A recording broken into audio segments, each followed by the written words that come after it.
सिंध हुकूमत बच्चों के मुस्तकबिल से खेलने लगी। शाहपुर चाकर का हाई सेकेंडरी स्कूल सिंध हुकूमत की गफलत की नजर हो गया। 2010 से तैयार इमारत में अमला तैनात न हो सका। 11 साल बाद भी इमारत में फर्नीचर तक फराहम न किया जा सका।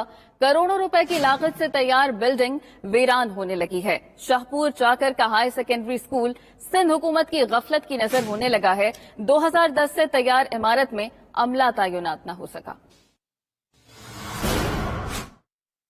इमारत तैयार, प्रिंसिपल भी मुकर्रर, लेकिन असतज़ा और फर्नीचर न मिला। शाहपुर चाकर की तहसील संझोड़ो का हायर सेकेंडरी स्कूल बच्चों से आबाद न हो सका। 2010 में करोड़ों रुपए की लागत से तैयार होने वाली स्कूल की इमारत 10 गाह बनने की मुंतजर है। स्कूल के प्रिंसिपल और एक कंप्यूटर ऑपरेटर रोजाना हाजिरी लगाकर चले जाते हैं। गाँव वाले स्कूल में फर्नीचर और असतज़ा के लिए मुतादिद बार महकमा तालीम और दीगर अफसरान को खत लिख चुके हैं। फर्नीचर की कमी है, उस्ताद की कमी है और इस वजह से तालीम जो मुतासर हो रही है। इसकी एप्लीकेशंस बार बार भी दे चुकी हैं और हम एजुकेशन मिनिस्टर साहब से भी अपील करते हैं कि बराए मेहरबानी इस पे नोटिस लें। यहाँ पे जो प्रॉपर वे के हिसाब से एजुकेशन स्टार्ट की जाए जो बच्चों का मुस्तकबिल बचा सकती है। स्कूल में 550 से ज्यादा तलबा और तालिबात रजिस्टर्ड हैं, लेकिन असतज़ा न होने के बायस उनका मुस्तकबिल दाव पर लगा हुआ है। सिंध असेंबली में अपोजिशन लीडर हलीम आदिल शेख ने इस स्कूल की हालत ज़ार पर आवाज बुलंद की थी, लेकिन महकमा तालीम के कानों पर जूं तक नहीं रेंगी। कैमरामैन आतिफ अली के साथ आसिफ मेमन, 92 न्यूज, शाहपुर चाकर।